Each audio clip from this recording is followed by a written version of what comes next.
जय श्री कृष्णा मित्रों, गीता की इन 18 बातों को अपनाने वाला सभी व्यक्ति दुखों और वासनाओं से दूर हो जाता है। और जुआ, मदिरापान, परस्त्री गमन, अनैतिक संबंध, हिंसा, असत्य, मद, आसक्ति और निर्दयता, इन सब में कलयुग का वास है।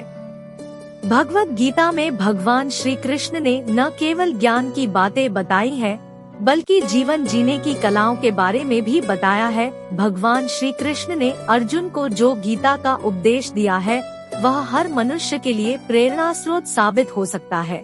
गीता में भगवान श्री कृष्ण अर्जुन को उपदेश देते हैं कि जो भी मनुष्य भगवत गीता की 18 बातों को अपनाकर अपने जीवन में उतारता है, वह सभी दुखों से, वासनाओं से, क्रोध से, ईर्ष्या से, लोभ से, मोह से, लालच आदि के बंधनों से मुक्त हो जाता है। आगे जानते हैं भगवत गीता की 18 ज्ञान की बातें। एक आनंद मनुष्य के भीतर ही निवास करता है, परंतु मनुष्य उसे स्त्री में, घर में और बाहरी सुखों में खोज रहा है।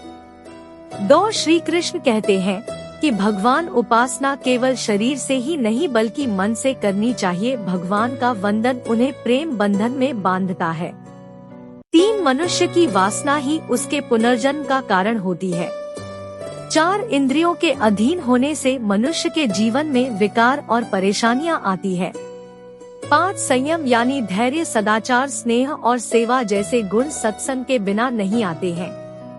6 श्री कृष्ण कहते हैं कि मनुष्य को वस्त्र बदलने की आवश्यकता नहीं है, आवश्यकता हृदय परिवर्तन की है।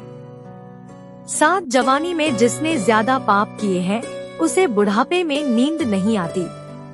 8 भगवान ने जिसे संपत्ति दी है, उसे गाय अवश्य रखनी चाहिए। 9 जुआ, मदिरापान, परस्त्रीगमन, अनैतिक संबंध, हिंसा, असत्य, मद, आसक्ति और निर्दयता, इन सब में कलयुग का वास है। 10 अधिकारी शिष्य को सद्गुरु, अच्छा गुरु अवश्य मिलता है।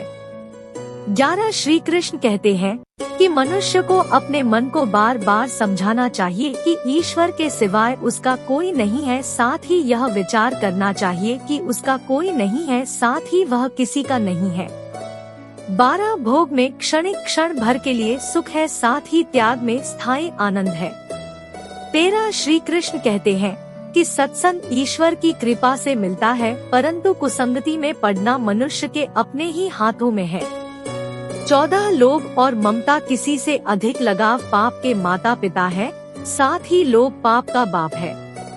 15 श्री कृष्ण कहते हैं कि स्त्री का धर्म है कि रोज तुलसी और पार्वती का पूजन करें। 16 मनुष्य को अपने मन और बुद्धि पर विश्वास नहीं करना चाहिए, क्योंकि ये बार बार मनुष्य को दगा देते हैं। खुद को निर्दोष मानना बहुत बड़ा दोष है।